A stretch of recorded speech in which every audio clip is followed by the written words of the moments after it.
Hey guys, so one of the things that I realized is when I was working on my paper last night, I got bogged down. Let me tell you how I was getting bogged down. The way that I was doing things is I was reading a line, inserting the footnote that was already there, because I transferred it over, and as a result, it became tedious. I became tired real easily, so I went to sleep. Like the last few days, what's been happening is I'll stream for about an hour, then I'll get extremely tired. Well, hopefully now that I'm doing this other method, I won't get tired. Okay, so that would be helpful. And I got a little bit more rest, and it was a little bit better at work today. Not so much was on me by myself and everything, so that's good. But I'm doing something a little bit different, and I've done it before. But I'll go ahead and tell y'all, maybe if you're ever in a situation like this and you're bogged down, then you can do something like this. Now, this is not the paper. I'm still gathering notes, okay? Um and I'm trying to make something that I can use in ministry and my debates and all of that stuff. So what you'll notice is you'll see here, let me make this larger so you can see it. A little bit larger. What you'll see here is this 151. This was the original footnote. So what I did was, instead of doing one at a time and doing the view, I would do 10 footnotes at a time, copy one in, paste it to that footnote, go on down the line and intersperse it through there. And then now I'm coming back and inserting the footnotes in this particular way. So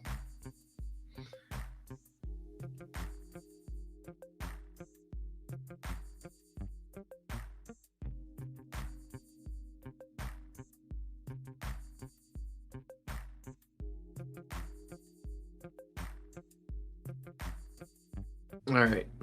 So this is about Ephesians 2:10, right? For we are his workmanship, created for good works, prepared beforehand that we should walk in them. And so so what I'm doing now is I'm putting these footnotes in.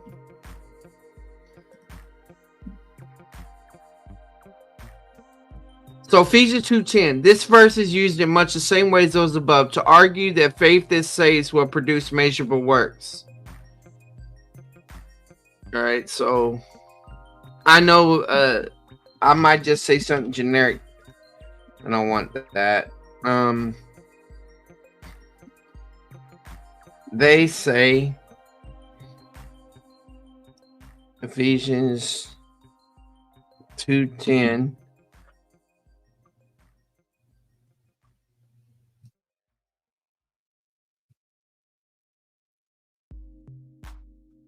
argues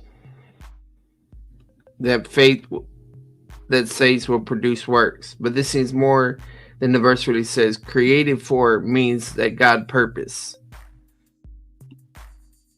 This means God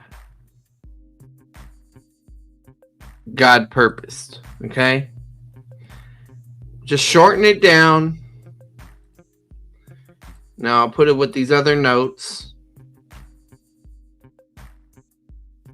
All right, so now we got this next section. You got Paul, therefore, is not just a reality justification, but the efficacy of sanctifying faith. Okay, so we got the concept of sanctifying faith talked about here, but we don't know what's being addressed here. Hey, honesty. All right, so once again, we got a footnote.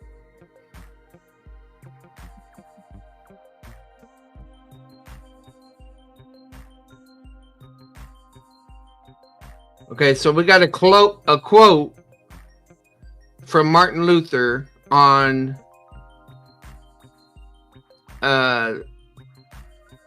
recognize this on Galatians 5. Let's just make it Galatians 5:6. Paul goes not here to declare what faith is or what is available before God. He disputed not, I say, of justification, for he done this largely before, but as it were gathering up his argument, he briefly showeth what the Christian life itself is. Wherefore, seeing the place, speak of what the whole life of Christians, man of good sense can understand concerning justification before God. Interesting. So he took Galatians 5:6 as justification. Heck, there's people I argue, I mean, not justification, sanctification.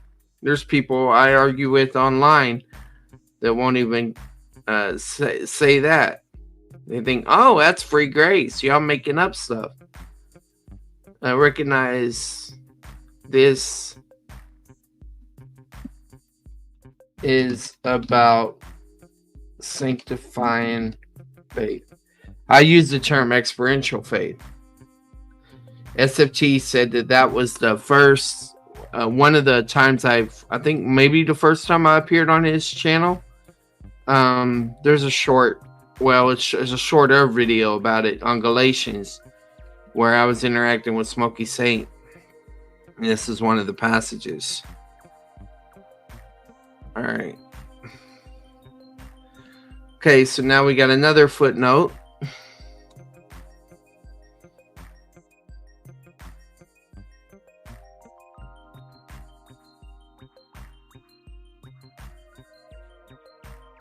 All right. So we'll got this gap right here. So let's start with this. However, it appears the passage discuss. And oh, by the way, in case you didn't see, I'm reading backwards. I'm going from the bottom up. Okay. That way, I'm in note mode rather than synthesis mode. However, it appears the and also whenever a person's writing, they tend to make things more clear as they go. So if I grasp something, going the other way and I got a note for that, then I can erase the stuff that was used to unfold, that was building up to that, basically what I mean. However, it appears the passage discusses faith in the context of sanctification, not justification. All right. Paul speaks to believers who are in Christ to persuade them to walk in the Spirit by faith and to keep the ethic of love, not law. The benefit in view, if avails anything, is not salvation from hell, but the righteous fruit of life governed by faith. Okay, so Luther, all right, so I'm just going to say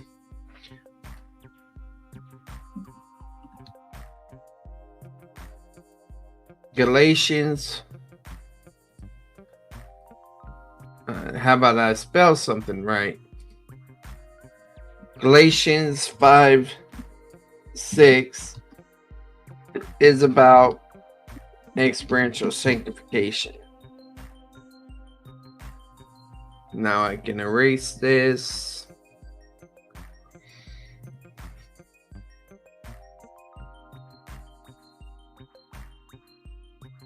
Okay.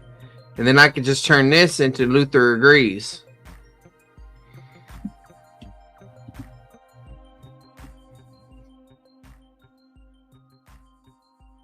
Okay. Make it blue to let them know I've already been there.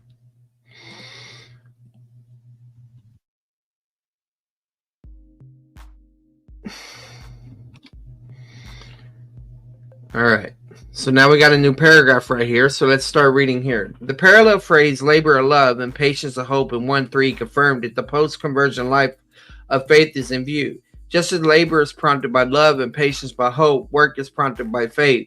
Besides, the Apostle Paul is simply acknowledging that the Thessalonians' faith was seen in works. He says nothing about whether it must be seen to be legitimate. Galatians 6:6 is also used to argue that faith which saves works through love, as if love proved this faith to be genuine. All right. So,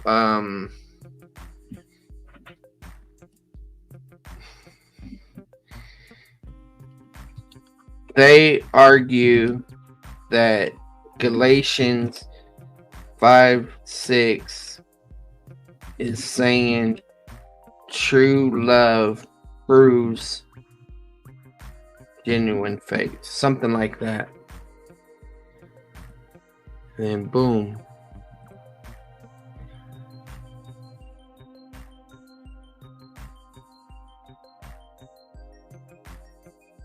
All right.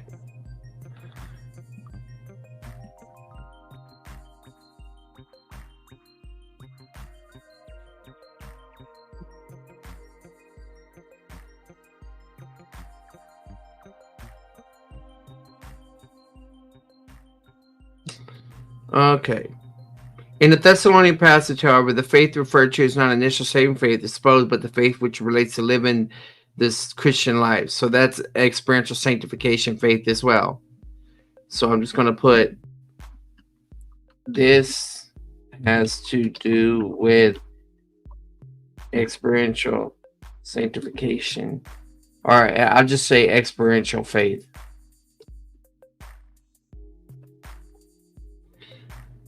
No.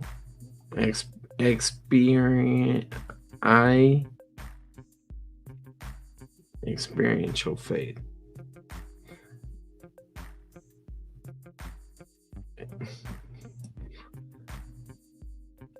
Okay.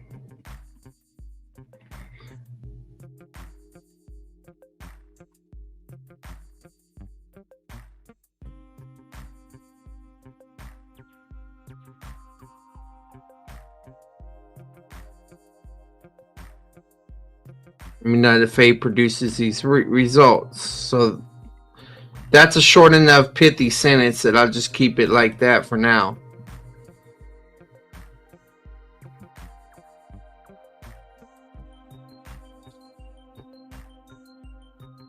All right, so this is about Galatians 5:6, 1 Thessalonians 1:3, and 2 Thessalonians 1:11.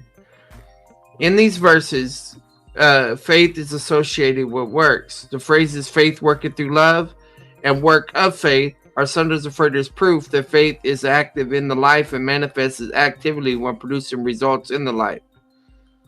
All right, so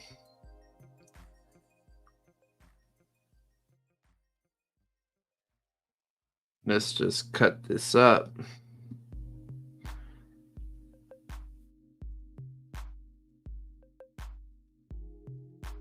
Working through love, work of faith. All right.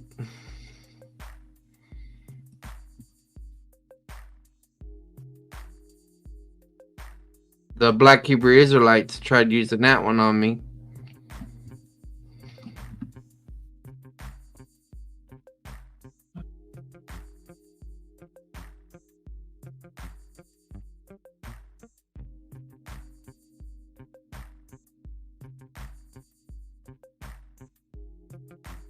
So we got a quote here by Blum.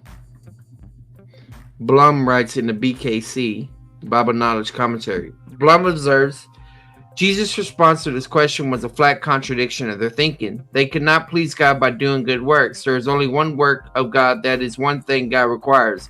They need to put their trust in the one Father has sent. Blum sees the one work as trust in the Father. Trust in the one the Father. No, trust in the one the Father sent.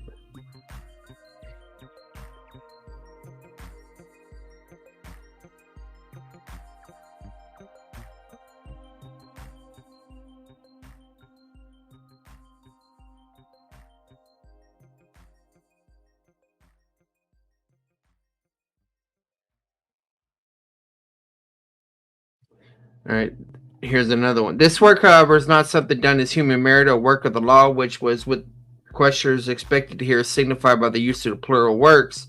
It is, so we're talking about John 6. It is only the act of believing that God requires, as indicated by Jesus' answer using the singular word work in 1 John 3:23. Okay. Excuse me.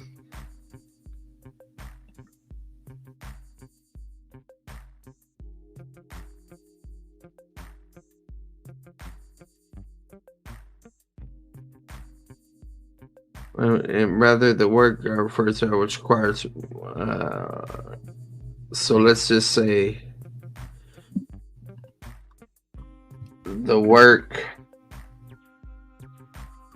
is what God requires of men.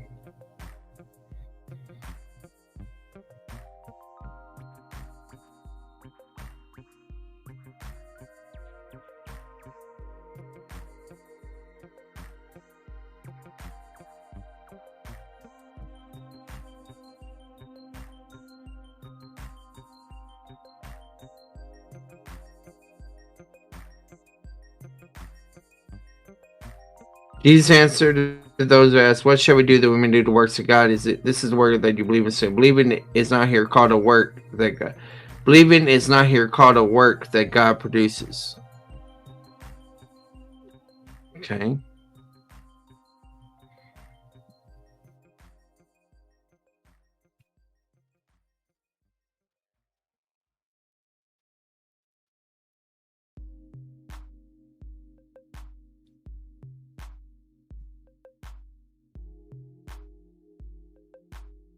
Both MacArthur and both use the dialogue between Jesus and followers to argue faith is a work.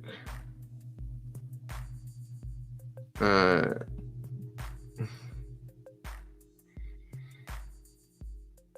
let's see, in John 6:28 and 29.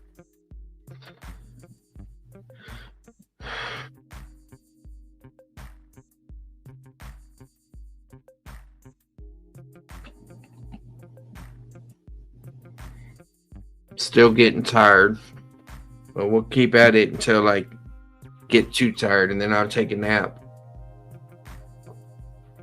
It'd be nice if I could sleep for good, but or at least the normal hours, but most likely I'll be laying down an hour and I'll be right back up. Those who hold that this refers to a life of obedience must acknowledge that the Father's will is perfect obedience, an impossible standard for unsaved men to reach. Yeah, but I don't think that Sermon on the Mount is about discipleship. Jesus tells, it is about discipleship, it's not about salvation. Jesus shouts for characterized believing is doing the work of God. It would therefore be consistent if here, my Father's will referred to response to repentance and faith in the gospel. So I'll just say Bing takes this passage as positional.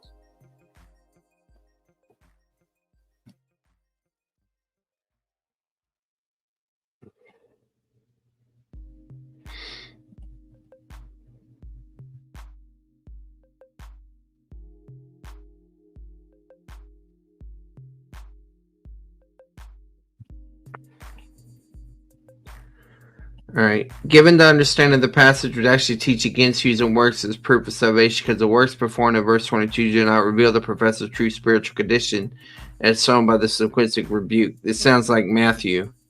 In context, 7:21 is chiefly concerned with the false prophets discussed in 5:20. A prophetic ministry, good words and knowledge, but had no merit at the day of final judgment. The only criterion given is whether they did the will of the Father. However, the Father's will could not be good works, as to be concluded there saved by works. So we're just going to say Bing takes Matthew 7:21 through 23 as unbelievers.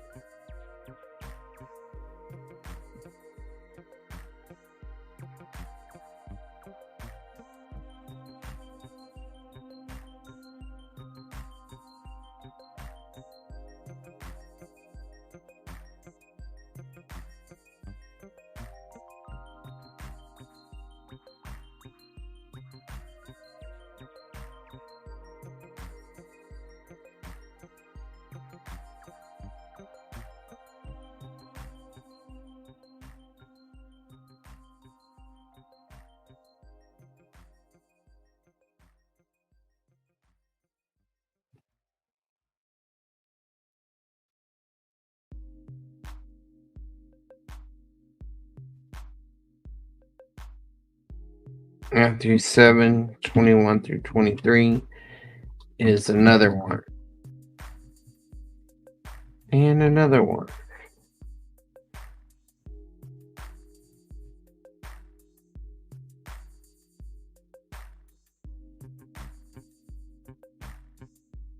Discerning false prophet. Okay.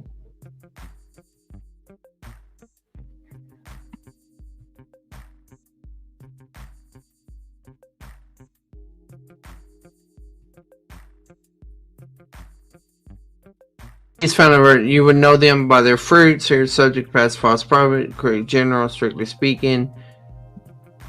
Not for the but for discerning whether a prophet is God.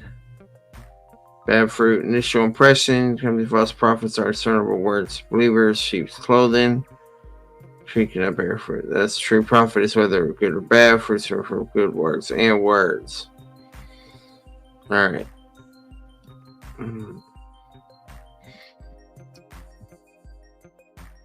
Fruits of the false prophets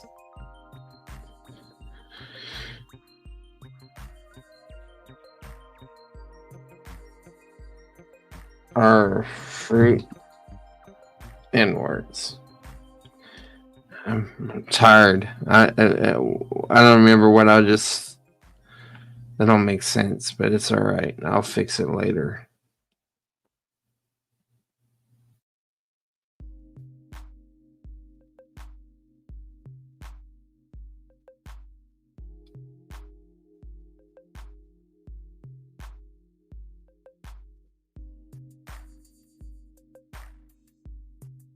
It's not a necessary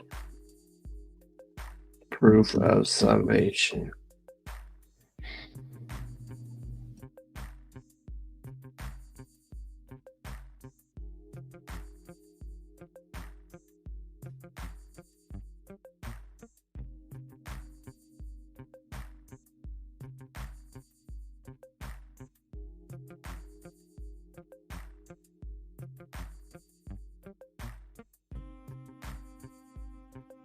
All right, I got probably in 7 minutes I'll land the plane because I'm getting tired. Then when I wake up, I'll do some more. I did do some stuff offline last night.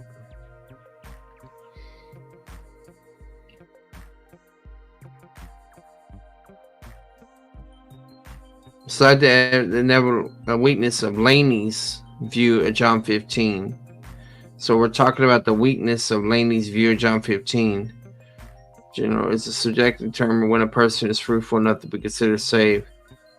It's on a measure where it's unprovably vague and subjective. It can hardly be claimed that fruit is the ultimate test of true salvation. Let's see. I'm gonna put something like this. Even in John 15, it can hardly be proven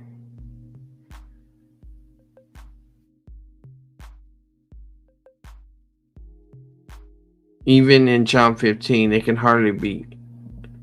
Some might say something like this. Contra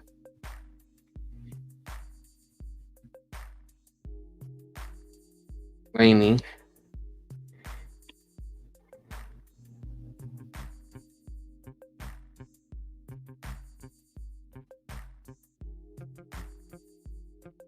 Not only is it distant intellectually from believe, but so it's talking about the difference between minnow and believe. We got the same. Verse 7 indicates condition for answered prayer. Verse 12, abiding as a result of keeping Christ's commandments. The fact that Christ also abides in the disciples shows that minnow does not denote saving belief, but rather intimate relationships presupposing faith. So I'm full of progression of faith. A faith not progressive to salvation. All right. Minnow.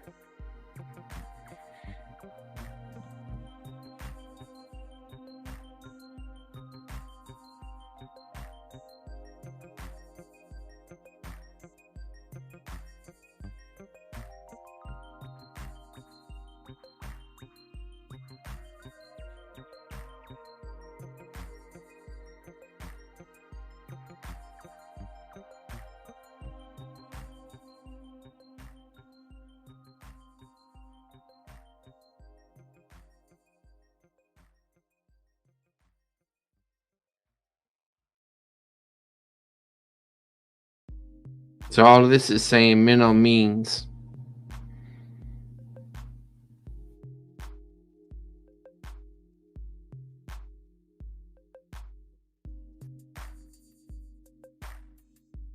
Minnow means this.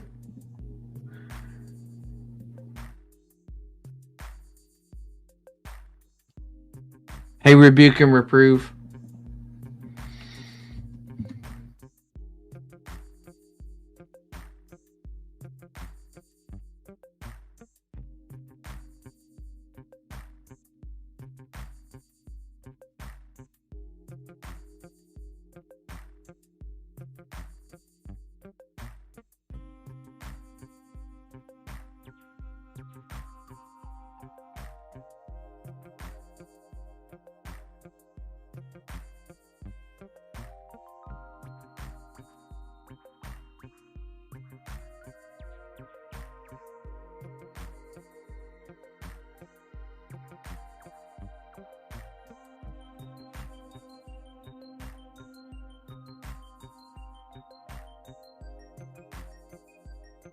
So this is talking about John 15. I rose consistent with the figure introduced verse 1. Ultimate desire, fruitfulness mentioned at the end of verse 2 and 8. Use of I rose lift up elsewhere in John. So this is talking about I row.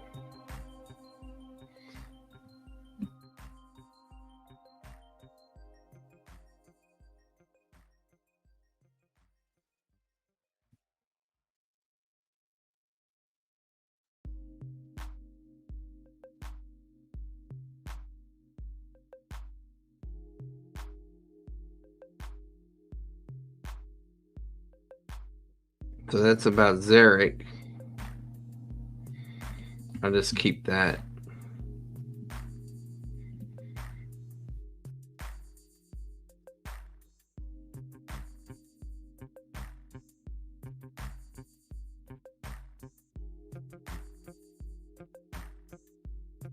Lift up, lifting up. Okay. So I'm just going to put lift up from the ground.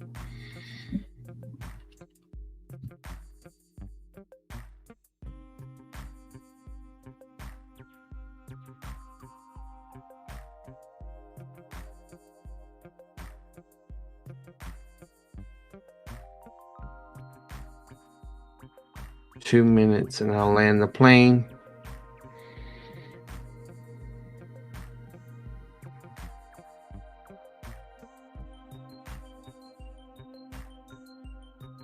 Actually, I may land the plane at finish off John 15.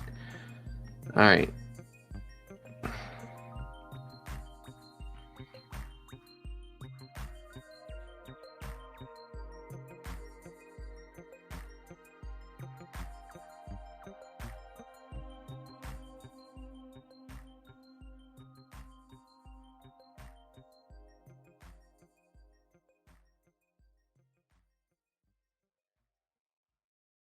Thus, Jesus pictures life of the fruitless believer as useless life. He also, useless life.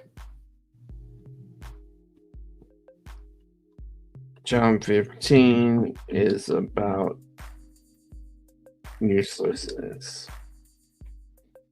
Impartially. If fruitfulness and service is subject, irate verse 3 would speak of something other. One positive trend that remove or cut off, so that it refers to believers earth through death. It could be referring to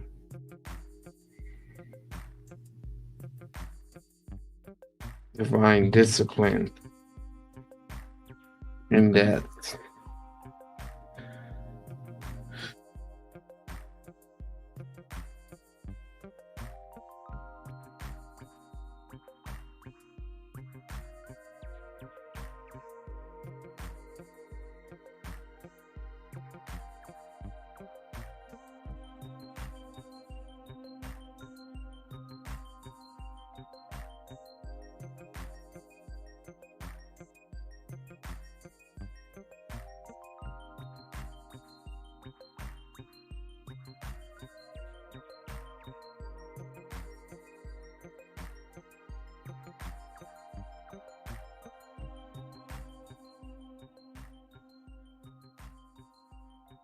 The change from does not abide is cast and withered to neuter altar for which is actually got a thrown of fire burn may support Boyce's view. The figure simply. Alright, so change.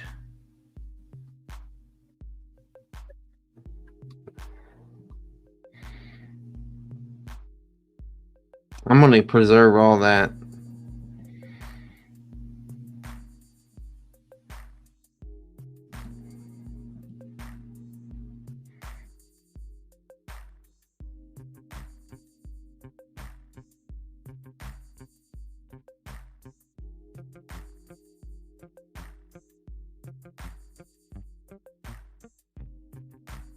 So Boyce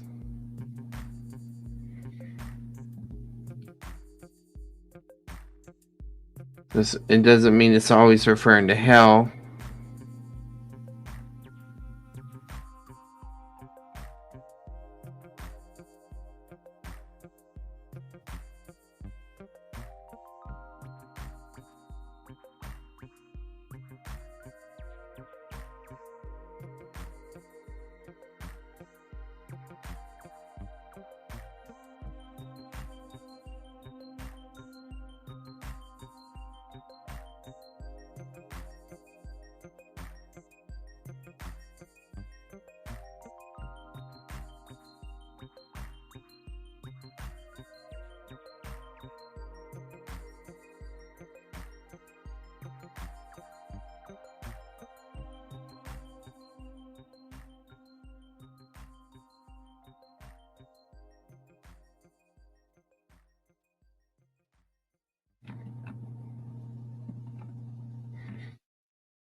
All right, so we're talking about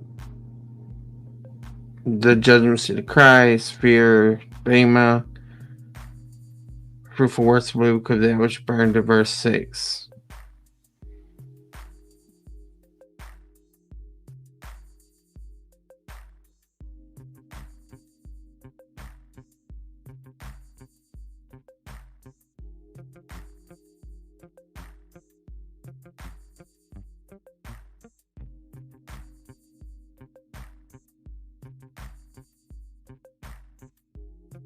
Symbolism, Erdman cautions. All right, so we got Erdman.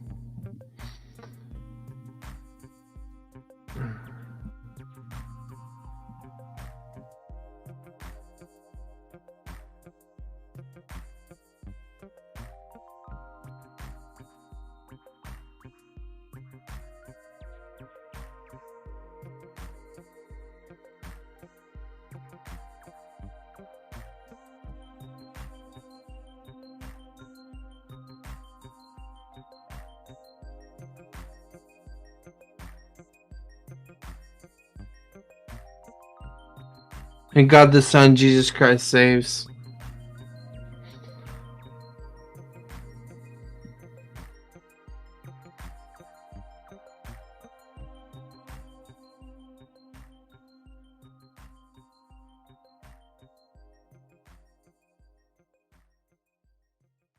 Okay, and then we got Westcott also.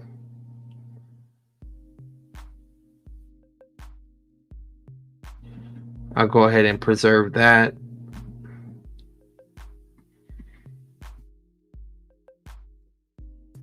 So Laney.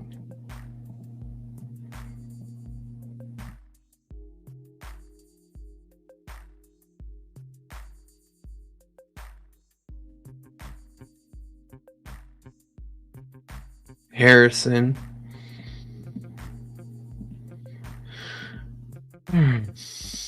I'm going to go ahead and preserve all this. Maybe I'm getting lazy.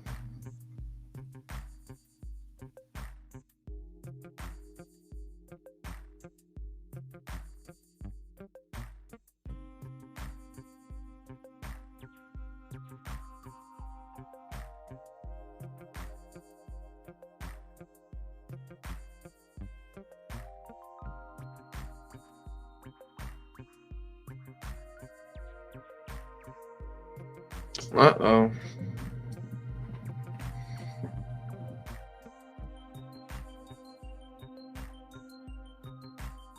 It's locking up on me.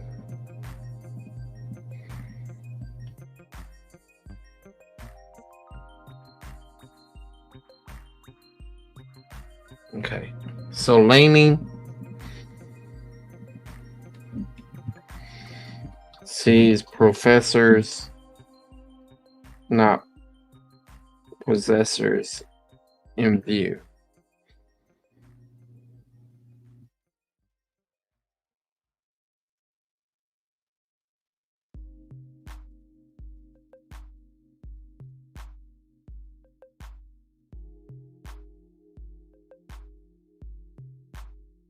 Removal of the branch is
Indefinite tis.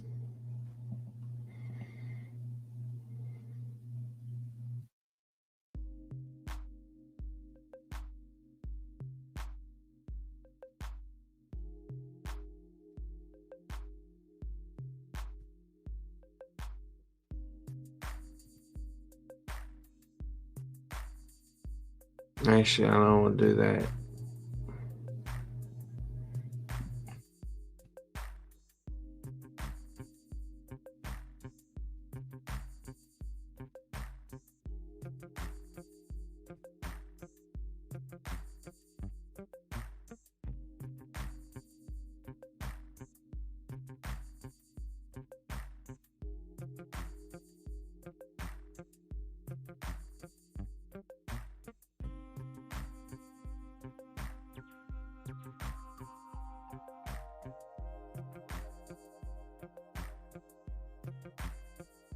I'm starting to mess up, so I better go to sleep. And I'm going to pause right here on the indefinite tis. Alright, guys. I'm going to get some sleep. Maybe I'll wake up in an hour. I don't know if that will happen, but if I do, then you're invited to continue with me. And I'm going to try something different. If instead of saying all those things at the end of the video, you know, like all those things, I'm just gonna say explore the channel. You know, check out different videos, see what you like. Let me know what you think, what can be improved on, and things like that. I'm going to sleep, guys. God bless.